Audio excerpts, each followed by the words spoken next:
What's up, gifted family? Welcome to another episode of the show that is the GP YouTube.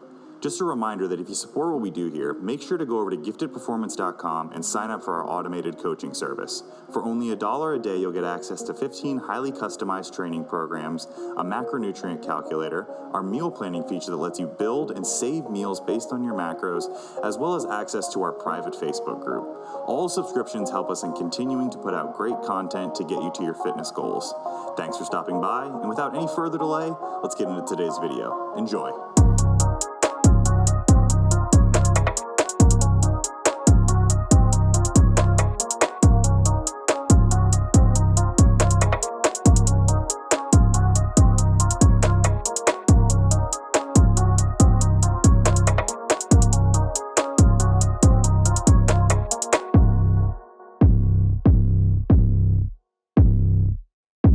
All right, we are back with a special little episode right here. An episode of something that we want to do a little bit more often, where we bring on a coach, we bring on a specific athlete who had a very successful prep, and we kind of just talk about why they were successful, what pieces worked really well, what could have been improved on, to kind of provide some values to you guys in the audience. We have a very familiar face to the podcast, Cameron Cheek, the man, the myth, the legend, and a special visitor, a first time on the channel, Dan. Dan, say hello to the people. What's going on, everyone? Good to have you. Thanks for coming on. Thanks for talking your prep, providing some value to the people out there. Anything special to start us with, Cam, or you want to jump right in?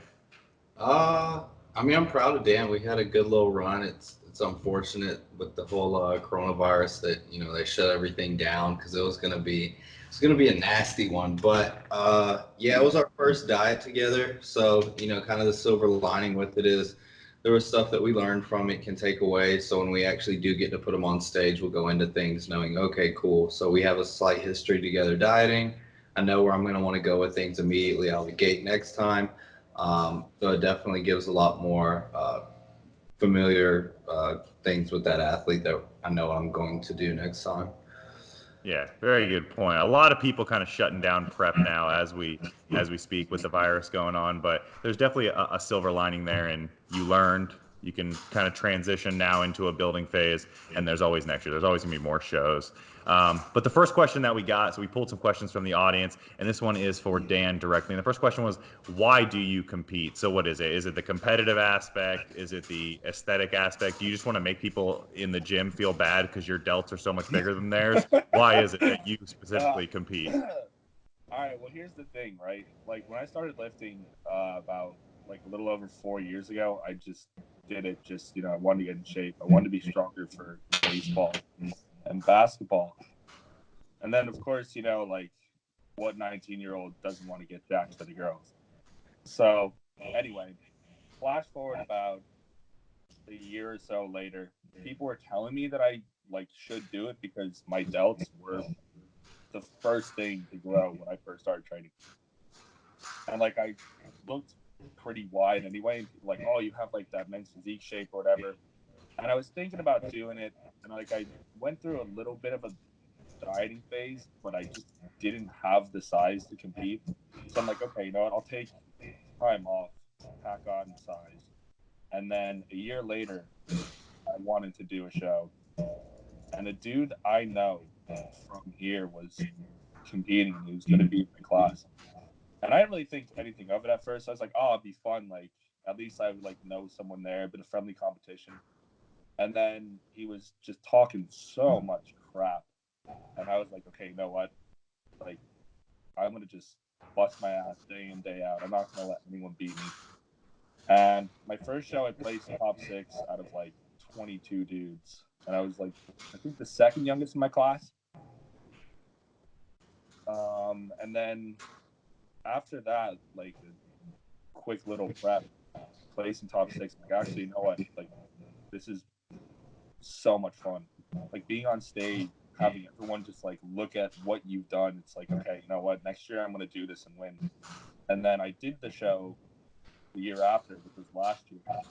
And then I won my class, which I actually had the trophy down here, but my mom and sister moved it back up to my room literally this morning. So gotta kick her out. Yeah, I mean, if you don't have the trophy, then there's no proof that it actually happened. Shoot, No, I think it's funny that you said that you did it because like you saw someone else who was talking a lot of shit. When I first got into it, I had a friend tell me he did a bodybuilding prep and he told me, "Hey, it was the hardest thing I've ever done." And I was like, "You know what? It can't be that hard." And that was the reason why I did it. So you did it to show up your friend and I did it the same. Cam, why did you first compete? Just because you were such a freak at a young age? You just No, had all that young age, mass with I all was that just class? No. So yeah, I grew up an overweight kid. Played high school football. Loved it. I was always a competitive athlete and person in general. So I played a few different sports, and then when I was done playing high school sports, lost some weight. I was in the gym training for a little while. Had a bunch of fun with it, and then at some point I was just like, obviously I can set goals for myself, but I need some kind of like competitive nature deadline goal that I can have for myself. And at first I was like, no way I'm getting on stage. I remember up until probably around 3 weeks out, I'd be laying in my bed at night watching videos when I was 19 about to do my first show. And I was like, am I really about to get up there like basically in underwear with a spray tan? Like, this dieted down and starved, and then you get up there and it's a whole bunch of fun. It's way different than you think it is, and it flies by when you're up there. But yeah, I just wanted some kind of goal to do. I didn't know if I for sure was gonna like it. I didn't really know if I was, like what am I even doing going up there to compete. But I just kind of looked like, like at least when I'm 30 something, I won't look back and be like, man, I wish I would have done that. And then I ended up doing it, had a lot of fun with it. And so, yeah, I enjoyed it. So, kind of a side question here, Dan. Now that you've competed multiple times, what kept you coming back for more? Was it the being on stage, the competition? Do you really enjoy the training, the diet, the kind of the transformation? What's your favorite part about bodybuilding? Oh, this is gonna sound like I'm gonna sound like such a dick here, but I just Let's love do it. winning. I'm not gonna lie. I fucking love winning more than anything.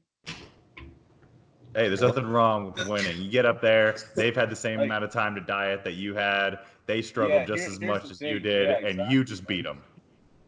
that's the thing. Like when I competed last year and won my class, I was the youngest in my class. I was the only junior competing against the men in that class. And it actually felt so much better beating the men too, because I knew I could have done juniors, and a lot of my friends were saying if I did that, then it wouldn't be as impressive. So I'm like, all right, fuck it, I'm just gonna go up against the men. And I did that, and then it was just like, all right, but Yeah. it's just beating people because, like you said, they're doing the same training, the same diet, and everything, but you couldn't beat me. You're just better.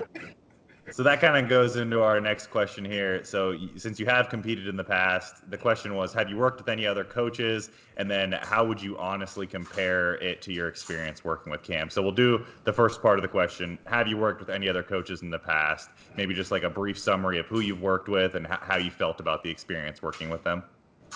Yeah, well, my first prep I just did it myself because I was like, whatever, like I just want to see what I can do. Then the second one, I was gonna do it on my own, but then at the time, my friend he offered to do it for free. Excuse me. This was at it was at like I think 7 or 8 weeks out from the show. He offered to prep me, and I'm like, okay, that's great. Let's do it. Take an 80. So so that happened, and then yeah, like that was really it. Like we got pretty lean pretty quickly, but working with him as opposed to Cam, like I will say, the food he had me on was ridiculously low, and the activity was ridiculously high. Like there were days where I just like if I would take a rest day, I actually would just stay in bed the whole day. Like there was no way I'd make it to the gym, no way I'd get any sort of cardio in. It was just like my body was so run down on that prep compared to this year. Like it wasn't maybe until like the last part, like the last week of digging with Cam, where I was like kind of like that. But I'd say from maybe like 4 weeks out until show day, that's what I was like. Yeah. And disclaimer, Dan just so happened to do really well on higher calories when we started him out. So don't want anybody, oh, I'm going to work with Cam because seems he doesn't have to dig his athletes or, cardio them into the ground because sometimes it's, you got to do what you got to do. But Dan was definitely one of those ones. You must have been eating good before you came to me because we didn't have to dig super deep until there at the end to bring in some nasty conditioning. But yeah. Yeah, talk to me about that. What was so going from coached by your friend, that transition period from going to that to working with Cam? Kind of walk me through what you were doing there, training wise, nutrition wise. What was going on? All right, so basically, he had me like we were talking about doing an off-season plan. That was in the summer, and he was like, "Oh yeah, I'll do your training and your diet or whatever." Now the thing is, if I'm in the off season, I would much prefer to just have the macros and then just hit it like that, as opposed to just getting set meals. When I'm on prep, set meals are fine because I'm so hungry anyway that everything just tastes nice. So don't get me wrong. I actually like as much as I do enjoy my chicken and rice and stuff like that. It was just like it was too much of that for this off season. Like he had me like on a bro diet pretty much, and I maybe followed it for like a week, and then I was just like, "Fuck that, don't want to do it." Um, like I wasn't tracking any of my food my last off season. My off season went so horrible though because I was literally going out partying like 2 or 3 nights a week. Not this time. No, that's a bit. Well, I don't think I'll be able to do that anytime soon anyway with Corona going on. Good. But I don't. Yeah, to be honest though, like after going through that phase and like seeing what I looked like, and then actually sticking to a plan with training and diet, seeing what I was able to do, just actually put me off that completely. So now I'm just ready to just go full vision with bodybuilding. Cool. Yeah, so let's kind of transition that talk about training into the next question. And the next question was, what was Dan's training program like? So Cam, walk us through maybe what his training program was like during prep, what it's going to look like moving forward, and then we can kind of get some comments from Dan on what he likes about it and what maybe you could improve there, Mr. Cameron. Yeah, so initially bringing him on, I had seen what he looked like in the past when he was full in prep and full, on his diet, training, everything like that. And he had a really nice physique to him. His delts were extremely exaggerated and pronounced. He has a nice taper, back width. We needed a little bit more thickness with his back. Chest was the main thing we wanted to bring up. And then, arms are going to come. You're going to get some more volume out of there indirectly just from increasing your back and chest volume. So I started him out with a split. He had a push pull off and then an upper, which was dominantly chest focused. I believe we may have thrown a back movement in there. Yeah, I think Not entirely for sure. hold on or something like that. Yeah. Yeah, I think at the start of prep, we had a back movement that day, and then he had one lower day, and then another up day that was back dominant. And we also did keep a chest movement in there throughout the entirety of the prep because that was his main weak point. So yeah, we prioritized mainly his chest. We're sitting around 21 sets per week on average throughout a 4-week training phase, followed with a 1-week deload. Um, his biceps and triceps were around 18 sets per week. He has super long arms, and his extreme pronounced delts, obviously kind of made his arms look like they were a little bit behind.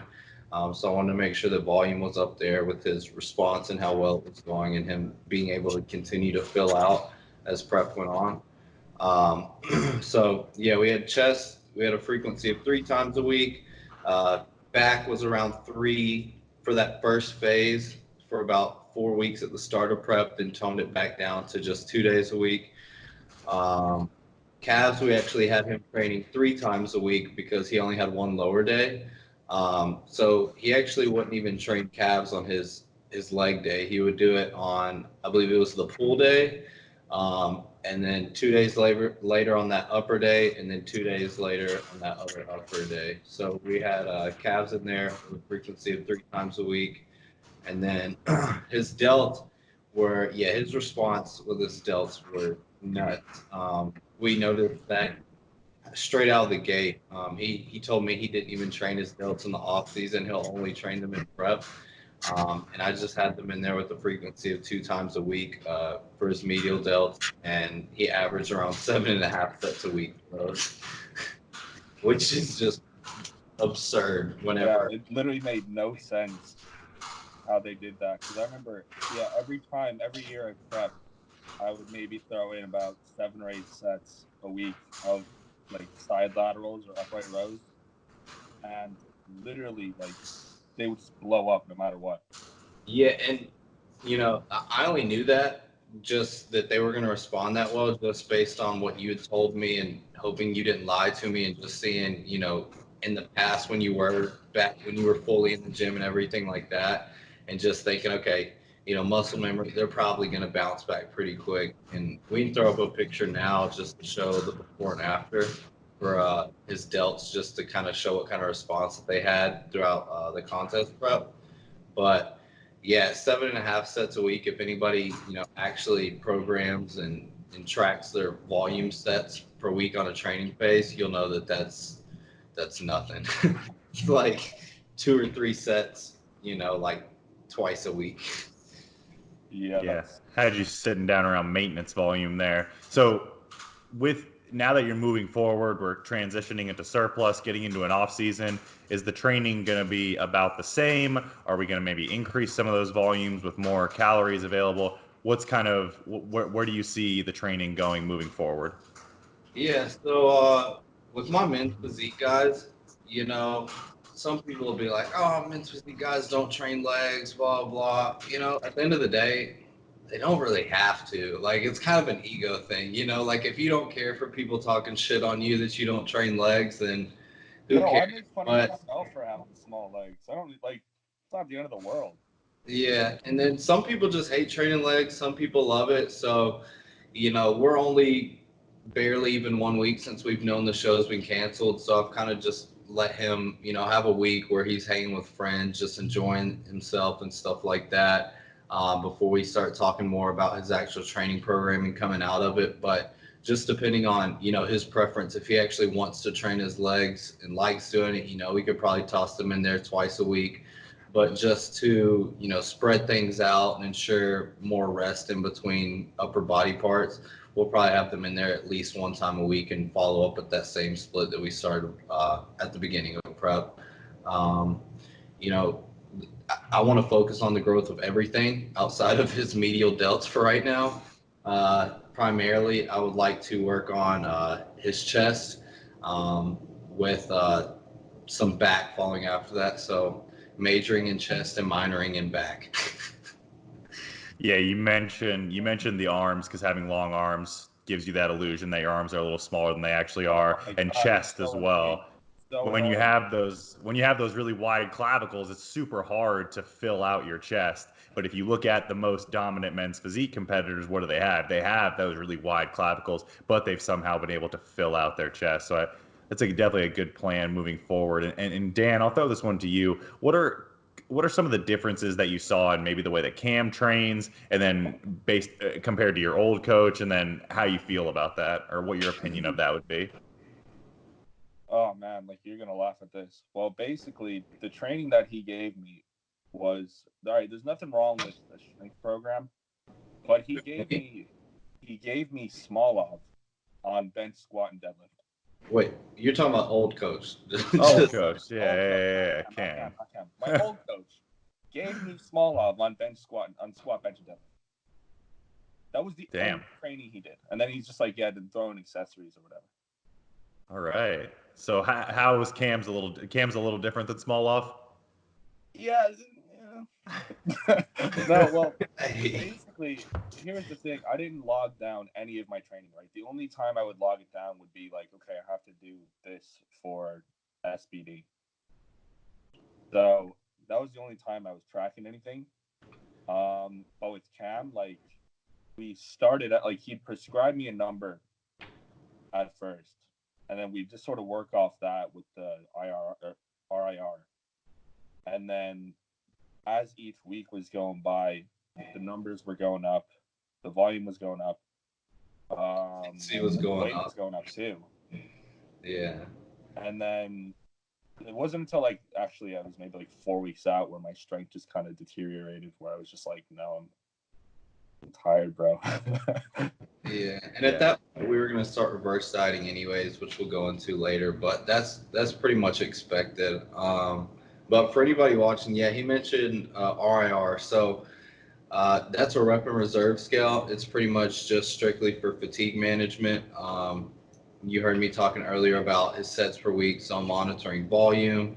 I'm ensuring that we have increased frequency on body parts that are needed, primarily those that we would like to specialize in. And along with me having him track everything, I'm able to look at, okay, cool. We've got his volume set at X amount of sets per week. I could see exactly how he's responding to this. And then through being able to prescribe him fatigue markers throughout a training phase, I can ensure that we're not digging and accumulating way too much stress and fatigue on the body that may slow down a dieting period and not bring that on a little too early unnecessarily.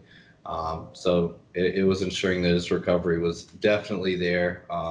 Yeah, we saw strength improvements through pretty much the whole entire thing. I know there, like for a week, you're pretty run down, and then we had another week earlier in the prep where I was trialing something out, and we kind of dug you really hard for like 3 or 4 days, and I think on that third and fourth day, you were really kind of feeling it.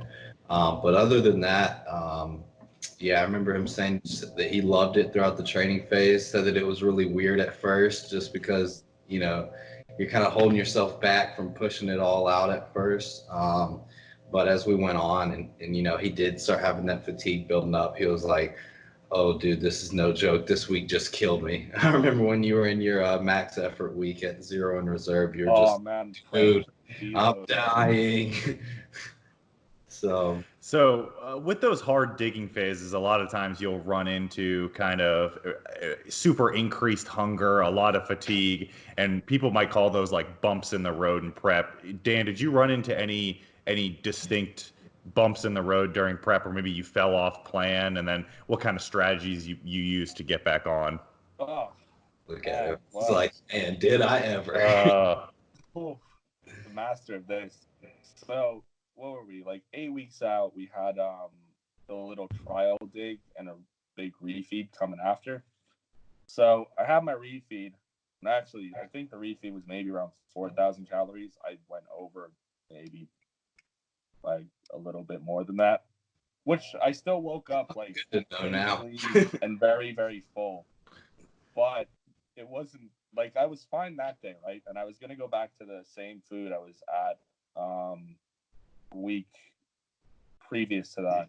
Like not the digging Yeah, calories, but before I brought him to the dig, we're gonna bring yeah. it I back. think I was on like 225 carb or something like that, which was fine. But it was going out. It was like I was fine throughout the entire day, and then and I ended up getting very baked.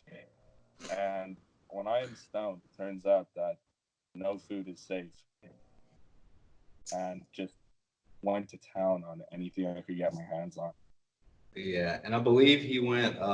We started that dig, and he was around 210ish at the start of the dig. About 4 days later, I think, if I can recall correctly, he got down to around mid 207s, around 208. Took the refeed, went up to around 210, and then the day after the refeed, when it was his binge day, where Dan decided to be Dan and make me mad. I'm just kidding. I think he went up to around 215. So coming out of that, uh, I originally was just like, let's just go back to regular dieting days before we actually had that digging point.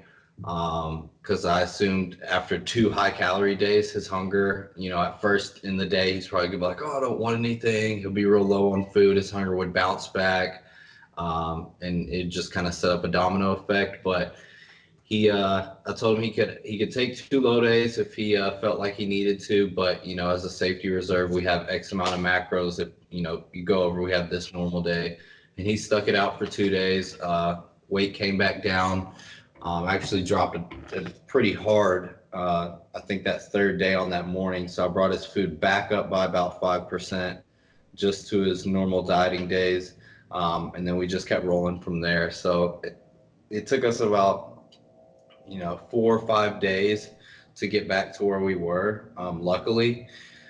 But yeah, that was a bump in the road that during the time before weight had came back down, I definitely was like, man, how much time did we just lose? Because we were playing that reverse diet. And I was like, oh, I don't want to lose that thing. And then two So- days later, mine. Yeah. So full disclosure here, Dan, after that happened, actually came to me and he told me not to tell you this, Cam, but it's important that we're honest here. He thought on his sheet that you wrote reefer day, not refeed day. Oh, yeah. And the plan Yeah, was to that's get what as it high was. as possible and eat as much as possible. Oh, So, okay.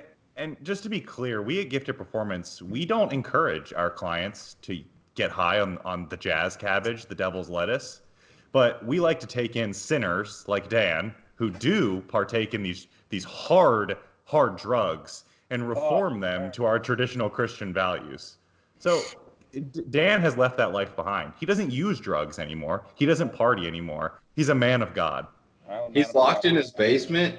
I have his mom bring him his meals every day, and he's unlocked and has to go to the gym in shackles, where then he gets to take them off and comes home. So if that sounds good to you, just go on over to giftedperformance.com/sign up and apply with Cam, and you too can be locked in Dan's mom's basement with him. We want to get Dan a friend to play with. But a good story to make Dan feel a little bit better about this. A client who will go unnamed, his name is Zach Bell. He probably won't even watch this. So he did the same thing. It was his birthday. He got plenty too high, and he actually ingested, and this is pretty impressive right here, 4,000 calories of purely carrot cake. He ate nothing but carrot cake, 4,000 calories on top of his normal food. And most people think, oh man, prep is done from there. But you wake up, like you guys said, you get back on track, and all of a sudden you're hitting new lows. So a takeaway for the people is, if you do have one of these refeed or reefer days, it's fine to just get back on track and just get back to the plan. He was going for that carrot cake technology. He was. It didn't work out so well for him. He had high blood pressure technology. Oh God, that was all right. So getting into some of the kind of the details that people always ask, you go through prep, people are always like, oh, what were your macros? What were your cardio? Blah, blah, blah. So disclaimer on these numbers, just because they worked for Dan does not mean that they will work for you, but let's get into some numbers here. Cam, how low did the calories / deficit actually get? So where did we start and where did we end? And if you have like some macros to go with those numbers, that might be good as well. Yeah. I'm going to pull up those macros right about now. I think I remember what it is. It was 260. Hold on. It was 260 protein at first. Close. 260 carb and 50 fat. Or 60 fat. Wrong, even less. So, yeah, we started out his prep at around 215 pounds. I think that's what he was averaging for about a week or two. So initially, I knew he leans out really quick and easy. And so I just was going to start with, a moderate deficit at first. I didn't want to dig him too hard. So I believe I pulled him to, so based off an estimated deficit of about 10%, at 15 weeks out for him, we started him out with about 265 protein, 270 carbs, and about 70 fat. We just slowly worked things down over the course of the prep. There wasn't any kind of crazy, hard, extreme aggressive jumps and takeaways and calories that I had to do outside of a small, little digging phase, or it might have just been at most, I think at most it was an 8% change in food. That was the largest and most aggressive that we had to do, and that was primarily just to get him as depleted as possible before I wanted to refeed him and see how he looked like filled up. And then his ending calories, I believe we got down. His ending deficit was approximately 30%, based off of an estimated maintenance of 206 pounds. And I believe that put him just shy of about 2,000 calories. And then, Dan, you might remember the actual macros that we had you set up there with. Yeah. But I want to say it was. It was like 240 protein, 165 carb, and 40 fat. Yeah, that sounds about right. We had him. Yeah, it was. No, I had him at, there it is, 250 protein, 165 carb, and 40 fat. And I think we only hung there for about a week. And at that point, too, he was still showing not a whole lot of signs on paper, even with his training. I mean, you started to maintain a little bit, but we never saw any huge drop offs in strength or anything like that. Your weight loss never actually slowed down to a point where we had to start carb cycling or throwing in refeeds to kind of mitigate stress. And I believe there at the end, we were rolling, and doing super well and moving from, like 209 to like 205 and maybe 2-ish week span. And it was just kind of, he'd drop, either he'd drop again or he'd hold for the next day and then drop the next one. So we were able to just kind of sit on it, make small changes to it, keep his activity up, and he responded really well. So relative to most of the people I have dieted in the past, you know, it was we thought out and planned it very well, and luckily I was able to generate and make some pretty good assumptions on Dan going into things with not have working together before, because typically, I don't like to just start out with somebody in a contest prep.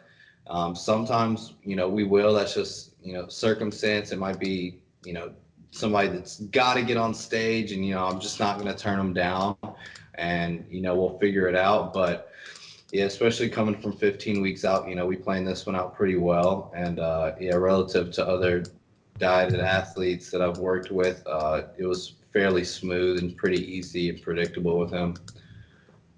Yeah, Dan, talk me through some of the subjective stuff, like how you were feeling the dietary side effects, the hunger, the food focus, cravings, sex drive, energy throughout the day. How were you kind of feeling from the start all the way through to the finish? To be honest, the beginning I was smooth sailing. Like everything was G. Like I had energy up until maybe I think it was like 6 weeks out. Like the first 9 weeks, everything was fine. Yeah, Didn't and we really put have up any a cravings apart from the reefer day when, you know. and we'll put up a video now of you at 6 weeks out, just so they can kind of get the idea of what level body fat you were at that point, where you were starting to feel, those hunger hormones and, those just crazy dieted like symptoms and side effects, just because, especially with something like leptin that's regulated by the amount of fat that's in your body. That's you get low body fat, whether somebody's dieting on a lot of calories or very little calories, just the fact of being that low in body fat, you're going to be hungry just as if your macros were extremely low. Maybe not as bad, but you're still going to be feeling it pretty tough. And, your energy levels are going to be down, just because for you to be able to consume that much and get that lean, that just means you're expending as much too. Mhm.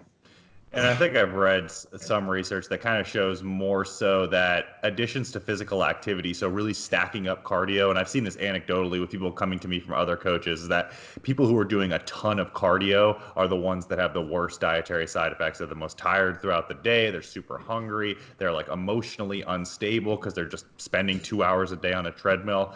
So maybe talk through the cardio next. How much cardio were we doing at the beginning, and then where did we get to at the end in terms of cardio? Structured cardio, I guess. So yeah, so I know most of my athletes that are watching this, especially dieted ones and competitors and stuff, will know that one of the ways that I will calculate and formulate cardio and how they expend it is through a step count.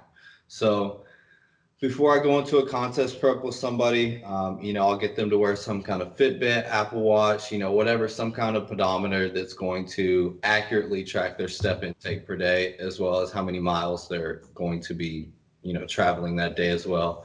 So over a short little span, at first we didn't give them a step count.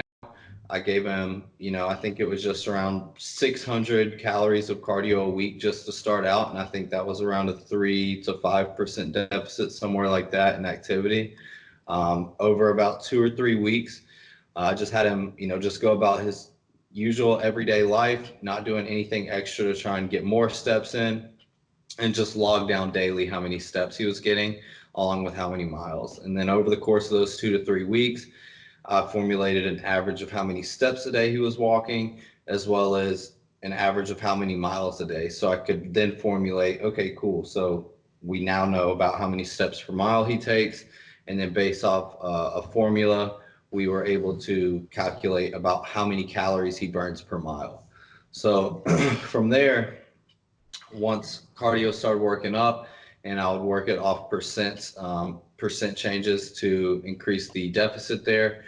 I would give him the option, okay, cool. So we know exactly how many calories, or we can estimate about how many calories you're burning per mile of walking, or you could do it on some kind of machine that is going to track how many calories you're burning at that body weight. So I gave him the option, do you want to walk more and get steps in, or, do you want to be more sedentary and be more forceful with the actual calories burned on a machine? And I think over time, he really started to enjoy the steps. Dan, I know you did a few different things throughout the day, which you could talk about here that, increase your step count, because I know a lot of the times, sometimes in prep, people kind of look at the step count and think, oh, it's not labeled cardio, so it doesn't seem like it's going to be something that might be that hard. But in reality, you got a higher step count. You got to force yourself to get those steps in. It's not something that just kind of happens accidentally. So basically, what I would do is, well, when I was in school, I would park my car in the lot, and then walking to and from, like, from the lot to the building, that's 3,000 steps, like, from, like, just there. So that's 3,000 steps just out of the way, easy. Then of course I'd be walking around the gym in between sets, just to, like, because Cam would give me like a 2 to 5 minute rest period, so I'd like walk around for a minute or two and then just get back onto the machine. So that was a really easy way for me to just bust out steps. And then when I wasn't in college, because I had like we had our like little spring break, what I would do is in the morning, every morning, like before breakfast, I would just maybe walk around my state for 20 to 25 minutes, bust out about 3 or 4 thousand steps, and then just go about my day normally. I remember you would, because I'd FaceTime you and just kind of check up on you and stuff like that as prep went on, or, ask what you're doing. I know a lot of the times whenever I would FaceTime you or call you, you would be like, walking to the grocery store, like the gas station to get Like walking go get a to coffee. get my like egg whites and chicken and stuff like that.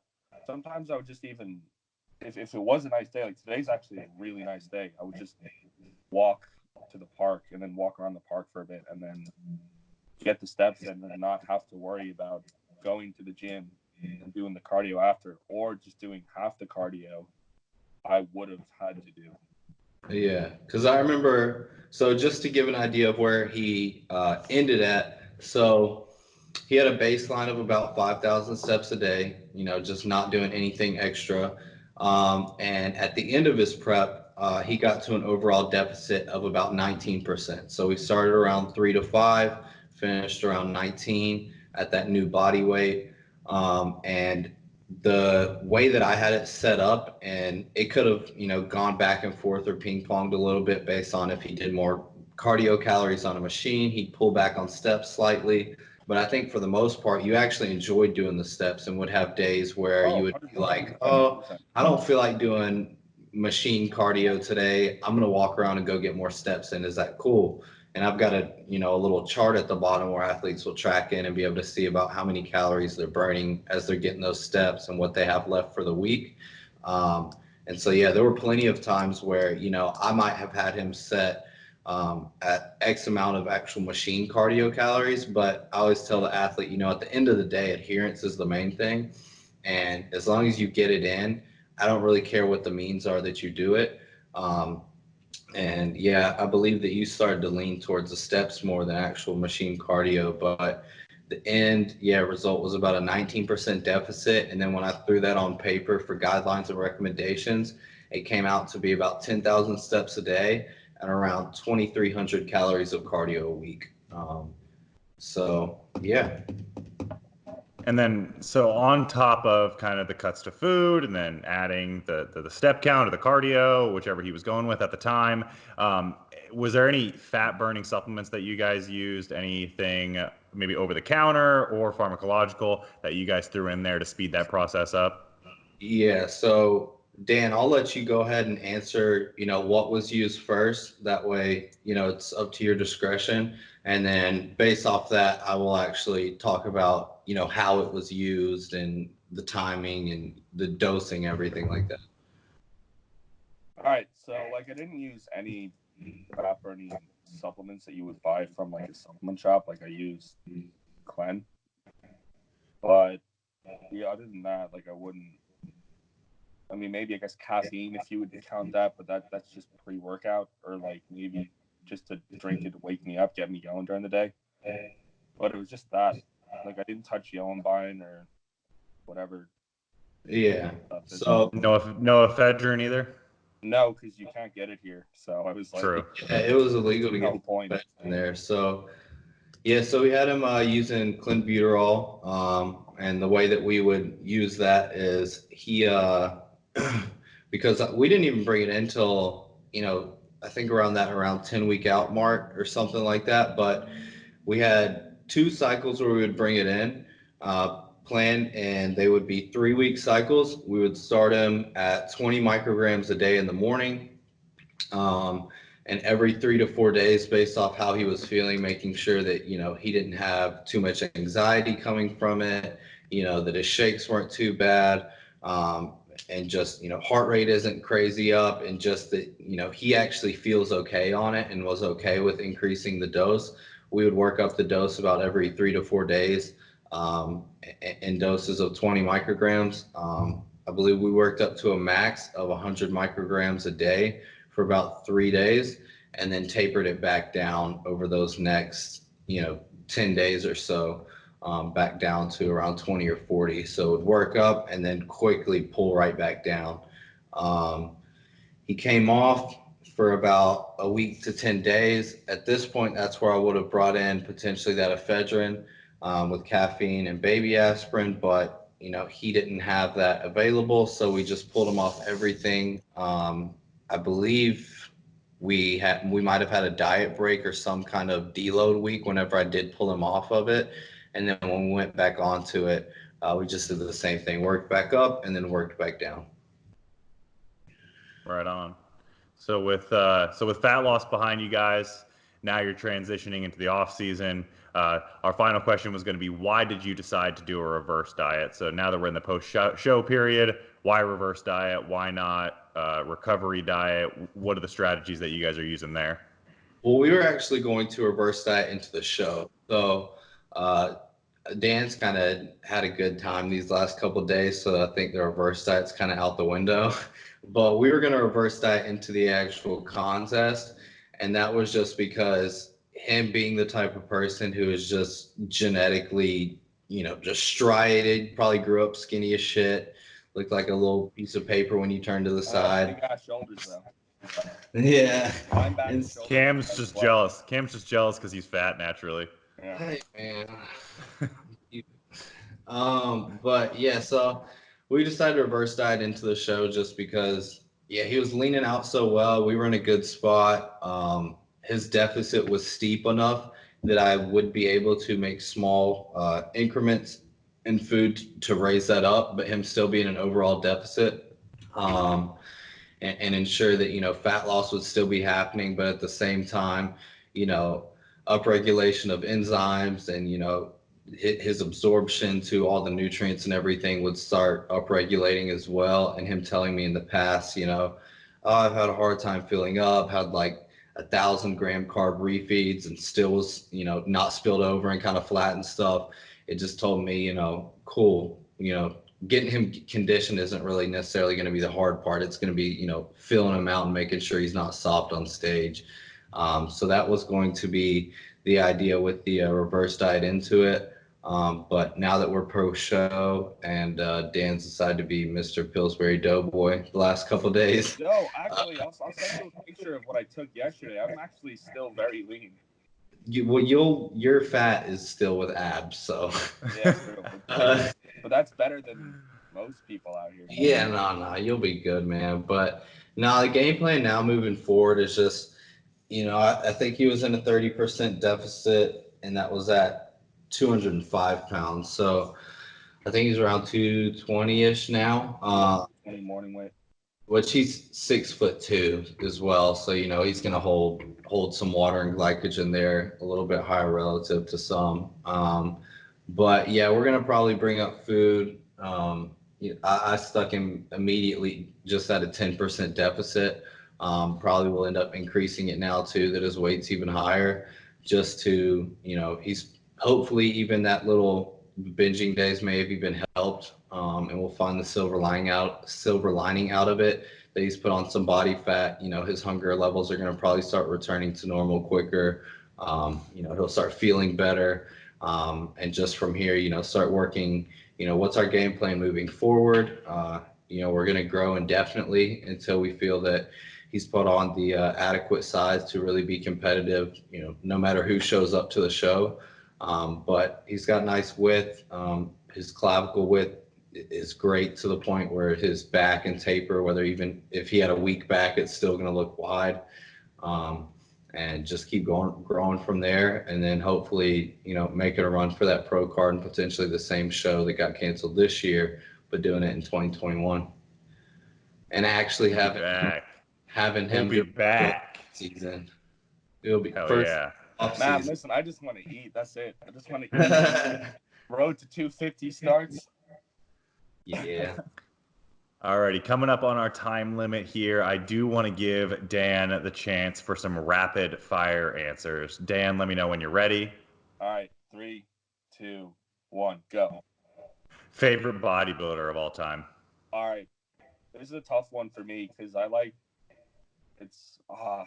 love Dorian Yates because of just the way how he's, like, especially right now, how he just doesn't give a fuck. He's just mad chill. Like, ever since I watched the Rogan podcast with him 3 years ago, I've watched that podcast, I think, about like 15 or 20 times. So Dorian Yates. Dorian Yep. Yates. That's my second favorite to him. A big Ronnie Yeah, Coleman yeah, fan, me too. big Dorian Yates fan. Yeah, Ronnie Coleman was like the first bodybuilder I actually knew. Well, besides Arnold, he was the first one I actually like knew because when I first started training, I looked up the Mr. Olympia winners. I'm like, who the fuck is this guy? Ronnie Coleman winning all these titles, and I'm like, oh my god, it's that guy. Because I'd seen him like in like memes and stuff like that, and then all of a sudden it's like, wow. But yeah, him too, and then Raymond Edmonds as well for Physique. So stepping away from bodybuilding, favorite athlete of all time? Kobe Bryant. Kobe Bryant, rest in Man, peace. When he died, I shit you not. He turned on a switch. There'd be days on prep where I just did not want to train. Throw on the Kobe jersey, and then my mindset just changed. He's not lying at all. He would be like, he would text me Mamba mentality, send me a picture, and I swear to you, that dude would be busting it for like a solid 3 to 4 days, just like no complaints. I was like, man, he must have some feelings deep down in there that got fired up. Switching gears, favorite meal when you're prepping? My pre-workout meal, which is this lean muscle burger with 170 grams of rice and 140 grams of egg white, or 138 grams of egg whites. How about favorite non-prep meal?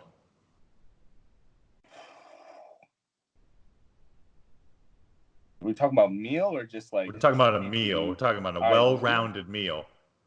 Probably my mom's carbonara. What is Ooh. Any sort of pasta she makes is just A1.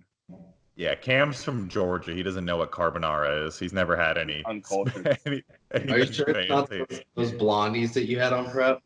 Oh man. No, actually not even. The one of the grocery stores, they have these cookies like in their bakery. Oh my god. He's probably had his fair share the last couple of days. He's probably like, Mine last night. I'm coming. Give me 2 minutes. Untracked. I'll be back. All right. And what we'll finish with is Dan, you're still single, right? Yeah, for now. I don't want to put you on blast. But Dan, being a single man, Dan, take us through your ideal date. So a nice lady rings you up and she's going to take you on a date. Where are you guys going and what are you doing? And keep this She's gonna take me on a date? PG-13. She is. It's gonna be all Alright. food related. Ideal date. That's a tough one. See, I'm not gonna lie. I'm pretty easy to please. So if we go for food and then go for a drive and just have the chats, like I actually don't mind that at all. Movie date is just too cliche for me. Probably food and then just like talking. Solid, not Netflix and chill, right, Dan? Yeah. Yeah. You heard it here Yeah. first. That's the way to Dan's heart. Be like, you want All to right, rub? Dan, thanks for coming in. Thanks for spending some time with us, walking you through that prep. Cam, I don't thank you for being here. You have to be here. You're contractually obligated to be here. All the viewers, thanks for coming out. Make sure you all, as always, like, comment, and subscribe. If you like what we're doing here, head on over to giftedperformance.com. Sign up, $30 a month. Get your first 2 weeks free. Gets you access to 15 trainings programs, as well as our macronutrient calculator and meal planning feature. Hit us up, giftedperformance@gmail.com if you have any questions, comments, concerns, and go subscribe or follow us on Instagram @giftedperformance. Everybody give the people a wave and let them know. Stay gifted. Yo. Bye. Peace.